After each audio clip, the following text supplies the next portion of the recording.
এমনভাবে সাংবাদিকরা রিপোর্ট করে যে ব্যারিস্টার সুমন বন্ধুর বউকে শাড়ি দিলেন, বোঝা যায় বন্ধুর বউর সাথে আমার সম্পর্ক।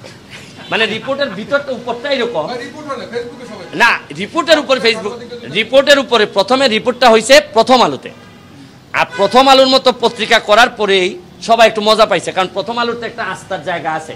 কিন্তু প্রথম আলো যে নিচে নামতে নামতে শাড়ি পর্যন্ত খোলা শুরু করছে, এটা তো আর আমরা জানতাম না।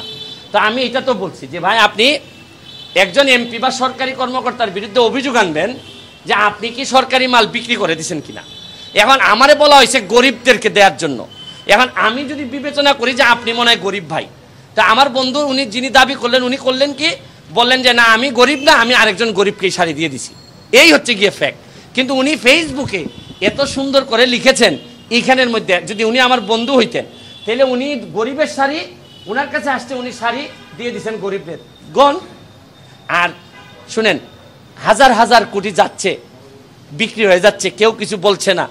আর ব্যারিস্টার সুমন দুইটা শাড়ি, এত শাড়ির মধ্যে দুইটা শাড়ি তার বন্ধুর বউ পেয়ে গেছে, এটা কত মজার নিউজ। আমি এগুলোর জন্য প্রস্তুত, কারণ আমি এক ধরনের সাংবাদিকই তো আপনাদের মতো। সুতরাং আপনাদের চাই চরিত্র সম্পর্কে বা আপনারা আমার চরিত্র সম্পর্কে ভালো জানেন।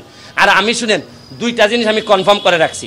একটা হচ্ছে কি, ব্যারিস্টার সুমন যতদিন এমপি আছে তার পরিবার এবং সে কোনো সম্পদের মালিক হবে না। এবং আমি আমার গ্রিন কার্ড, আমেরিকান যে আমার সাথে টাই গ্রিন কার্ড ছিল, এইটাও আমি জমা দিয়ে আসছি। এবং আমি কথা দিছি 9.5 লাখ টাকা নিয়ে আমি এবার নির্বাচন করছি। আগামীবার যদি নির্বাচন করার খায়েশ আমার থাকে, যদিও যে অবস্থা, প্রথম 3 মাসে আমার 12 কেজি ওজন কমছে।